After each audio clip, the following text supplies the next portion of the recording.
In an age marked by the rise and fall of great empires, Jerusalem established itself as a crucial center of spirituality and tradition. This revered holy city, held sacred by three of the largest religions in the world, lies at the heart of the Judean region. Facts First History presents the tragic story of the destruction of Jerusalem's Second Temple. Ancient Jerusalem.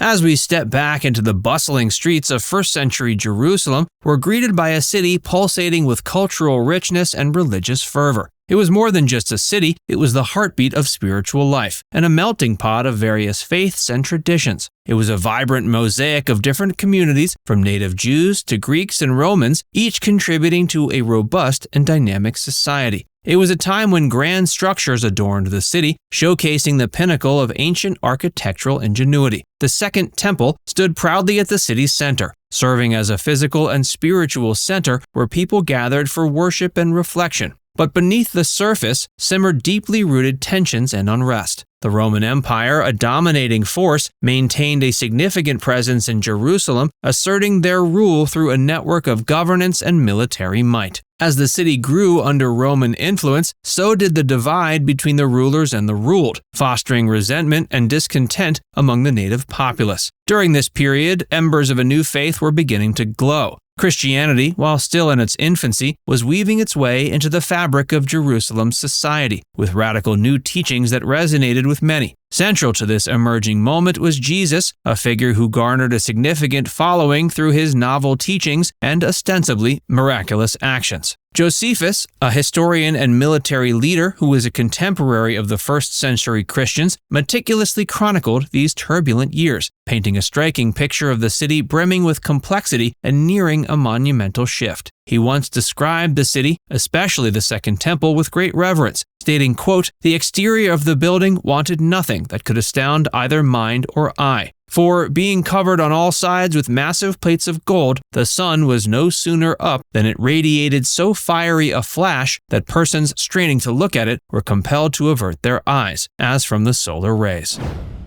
A storm on the horizon. As Jerusalem blossomed, a storm was gathering on its horizon, signaling the onset of a period of darkness and despair. The tensions between the Jewish populace and the Roman rulers were escalating, giving birth to pockets of resistance that vehemently opposed Roman rule. This uneasy relationship was exacerbated by heavy taxation and the perceived infringement upon the religious and cultural autonomy of the Jewish people. Many yearned for freedom, a return to a time before Roman dominance, fueling these flames of dissent and rebellion. In 66 AD, the situation reached a boiling point. The Zealots, a radical Jewish faction, led a revolt against the Roman forces, marking the beginning of the First Jewish-Roman War. The conflict rapidly escalated, with numerous factions rising up to stake their claim, seeking to reshape Jerusalem's fate. As the city faced a period of unprecedented turmoil and loss, many could not help but recall the prophetic utterances that had echoed through the ages, seemingly foretelling this grim fate. The words of ancient Hebrew prophets like Isaiah, Jeremiah, and Ezekiel resonated powerfully, their warnings and visions of destruction taking on a chilling new sense of relevance. In response to the rising rebellion, the Roman Empire dispatched a formidable force under the command of General Vespasian. A meticulous and relentless campaign thus began, with the Roman forces gradually tightening their grip on Jerusalem. By the year 70 AD, Vespasian's son Titus took over the reins, encircling the city with a well-equipped and ruthless military machine. The final stand. In the cruel summer of the year 70 AD, the fateful events, foretold by prophets and visionaries, began to manifest in a horrifying reality. The grandeur and spiritual sanctity of Jerusalem were about to be consumed by flames of war under the iron fist of the Roman Empire. Under the command of Titus, son of the Roman Emperor Vespasian, a siege like no other began to tighten its noose around the beleaguered city. Josephus, our previously referenced resident Jewish historian turned Roman ally, painted a somber picture of those tragic days, detailing the horrific conditions that the citizens of Jerusalem had to endure. Josephus painted a horrific picture of the brutality and violence that engulfed Jerusalem during the siege. He recounted, quote, "The noise of those that were fighting was incessant, both by day and by night, but the lamentations of those that mourned exceeded the other." He also vividly chronicled scenes where famine and disease ravaged the populace. The streets that once buzzed with life now testify to unimaginable suffering. The Roman legions, skilled in the arts of warfare, employed a series of ruthless military tactics.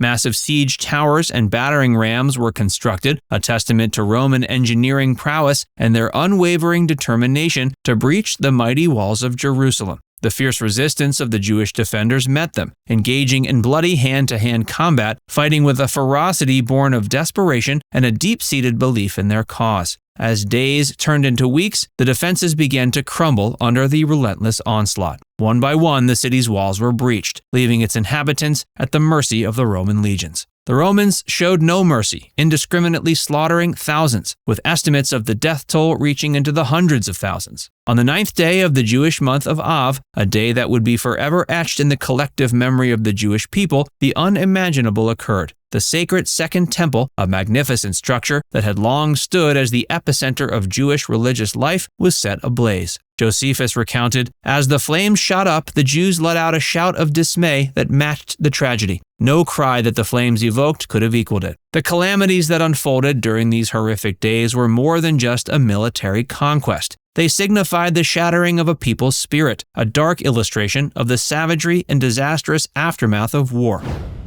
A city forever changed. As the smoke cleared and the echoes of battle silenced, the remnants of Jerusalem laid bare. A city that once vibrated with the majestic melodies of religious hymns and bustling markets was now characterized by an eerie silence. The siege of Jerusalem not only resulted in the loss of countless lives, but also marked the end of an era, with the once magnificent Second Temple reduced to smoldering ruins, its sacred stones looted and desecrated by the conquering forces. A community, bound by faith and tradition, found itself scattered, their cultural and spiritual nexus obliterated. Josephus further detailed the sadistic brutality of the Roman forces, who took thousands captive, condemning many to slavery and subjecting others to cruel and barbaric entertainments in the arenas of Rome. Yet amidst all this darkness, glimmers of resilience emerged. The Jewish diaspora began to take shape, with survivors scattering across the Roman Empire and beyond, carrying with them the memories, traditions, and teachings of a city that had nurtured their faith for generations. The rise of Christianity also found fertile ground in the aftermath of the siege. The followers of Jesus began to spread his teachings further, establishing communities that embraced the principles of compassion, unity, and hope. Rome, on the other hand, continued to expand its vast empire in the years following the siege of Jerusalem. But despite its formidable reign, which seemed unassailable for centuries, it too succumbed to a series of internal conflicts, economic crises, and mounting pressures from barbarian invasions. Now it's time to hear from you. What was most surprising to hear about this story? Let us know in the comment section below.